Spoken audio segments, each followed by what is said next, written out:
মধ্যপ্রাচ্যের পর এশিয়া মহাদেশের দুই পরমাণু ক্ষমতাধর দেশ ভারত ও পাকিস্তানের মধ্যে চলছে তুমুল সংঘর্ষ। আমাদের হাতে এসেছে গুরুত্বপূর্ণ আপডেট আন্তর্জাতিক সংবাদ। শুরুতেই থাকছে তিস্তার পর এবার ফারাক্কা বাঁধ প্রকল্পের উপর সামরিক মহড়া দিল ভারত। আরও জানাবো, মধ্যপ্রাচ্য সফরে মাত্র এক ফোঁটা তেল পেলেন ট্রাম্প। এদিকে দক্ষিণ এশিয়ায় শান্তি, কাশ্মীরের সমাধান ছাড়া সম্ভব নয় বলে মন্তব্য আসিম ইফতিখারের। আরও জানাবো, ফিলিস্তিন রাষ্ট্রকে স্বীকৃতি দিতে আন্তর্জাতিক সম্মেলন জুনে। এবারে থাকছে, আমাদের মিডিয়া ভারতকে উপযুক্ত জবাব দিয়েছে বলে মন্তব্য পাকিস্তানের সেনাপ্রধানের। সব শেষে জানিয়ে দিব, উত্তেজনার মধ্যেই ওয়াগা সীমান্ত দিয়ে ভারতে প্রবেশ করল 5 আফগান বাণিজ্যিক ট্রাক। এতক্ষণ শুনছিলেন আপডেট সংবাদের শিরোনাম, এবারে বিস্তারিত। তবে তার আগে অনুরোধ রইল, ভিডিওটিতে একটি লাইক এবং কমেন্ট করে জানিয়ে দিন ভিডিও সম্পর্কে আপনার মূল্যবান মতামত। আরও জানিয়ে দিন ভিডিওটি কোথা থেকে দেখছেন বা কোন জেলা থেকে দেখছেন। তিস্তার পর এবার ফারাক্কা বাঁধ প্রকল্পের উপর সামরিক মহড়া দিল ভারত। পশ্চিমবঙ্গের ফারাক্কা বাঁধ প্রকল্প সংলগ্ন এলাকায় মক ড্রিল করল ভারতীয় সেনাবাহিনী। শুক্রবার রাজ্যটির মুর্শিদাবাদ জেলায় ফারাক্কা বাঁধ প্রকল্প সংলগ্ন সেতু এবং রেললাইন সহ একাধিক এলাকাগুলোয় মক ড্রিল বা কৃত্রিম মহড়া করে ভারতের সীমান্তরক্ষী বাহিনী, সেন্ট্রাল ইন্ডাস্ট্রিয়াল সিকিউরিটি ফোর্স, রাজ্য পুলিশ, গোয়েন্দা বিভাগ, ফারাক্কা ব্যবস্থাপনা কর্তৃপক্ষ ও স্বাস্থ্যকর্মীদের একটি বড় টিম। রাজ্যটির উত্তর ও দক্ষিণবঙ্গের মধ্যে স্থলপথে যোগাযোগের একমাত্র পথ ফারাক্কা ব্যারেজ সংলগ্ন সেতু ও রেল লাইন। সেই ফারাক্কা বাঁধ প্রকল্পের ব্যারেজে কোনো অপ্রীতিকর ঘটনা ঘটলে নিরাপত্তা কর্মী থেকে সাধারণ মানুষের কী করণীয় তা এদিনের মক ড্রিলে উঠে আসে। এমনিতেই কড়া নিরাপত্তা বলয়ে থাকে ফারাক্কা ব্যারেজ। নিরাপত্তার দায়িত্বে রয়েছে কেন্দ্রীয় বাহিনী, সেন্ট্রাল রিজার্ভ পুলিশ ফোর্স।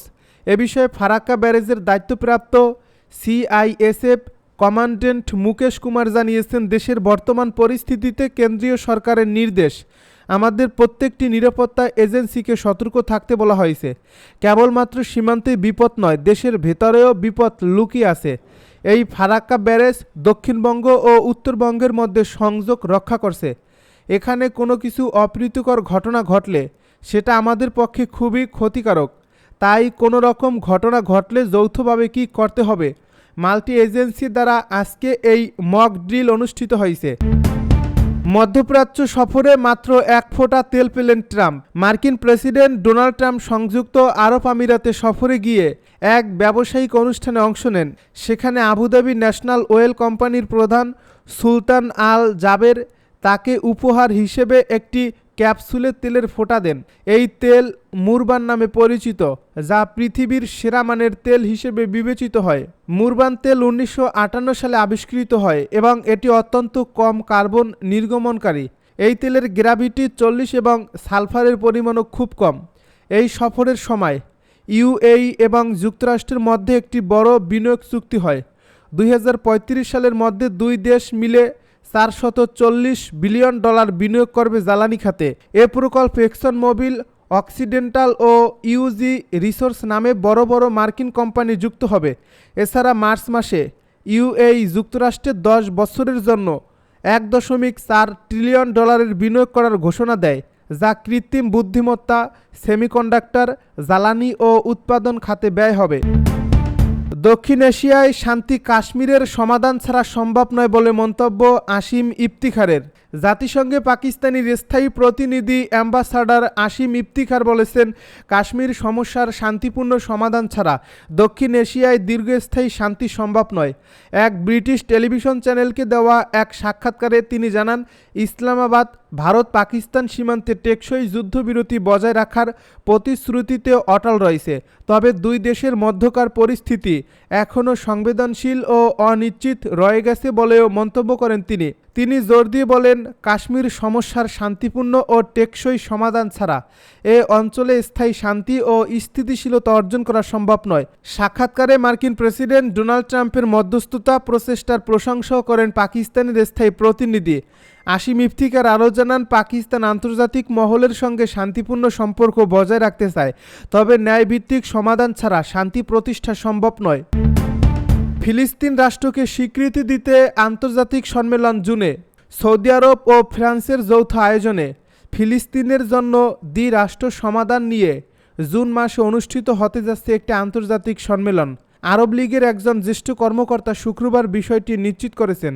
তুরস্কের বার্তা সংস্থা আনাদুলো এক প্রতিবেদন অনুযায়ী আরব লীগের সহকারী মহাসচিব হুসাম জাকি এক সংবাদ সম্মেলনে বলেন, ফিলিস্তিন রাষ্ট্রকে স্বীকৃতি দেওয়া নিয়ে সম্মেলনটি 17 থেকে 20 জুন অনুষ্ঠিত হবে, যার সহ-সভাপতিত্ব করবে সৌদি আরব ও ফ্রান্স। তবে এই সম্মেলনের স্থান সম্পর্কে নির্দিষ্ট করে কিছু জানাননি তিনি।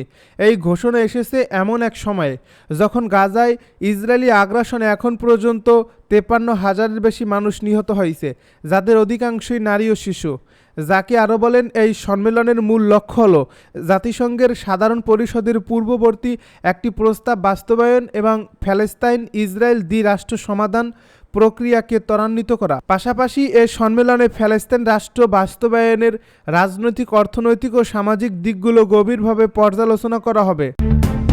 আমাদের মিডিয়া ভারতকে উপযুক্ত জবাব দিয়েছে বলে দাবি পাকিস্তান সেনাপ্রধানের। পাকিস্তান সেনাবাহিনীর প্রধান জেনারেল আসিম মুনির বলেছেন, সাম্প্রতিক যুদ্ধ পরিস্থিতিতে পাকিস্তানের গণমাধ্যম অত্যন্ত দায়িত্বশীল ভূমিকা পালন করছে। শুক্রবার ইসলামাবাদে অনুষ্ঠিত UM-এ তাশাক্কুর অনুষ্ঠানে সাংবাদিকদের সঙ্গে এক আনুষ্ঠানিক আলাপচারিতায় তিনি এ মন্তব্য করেন।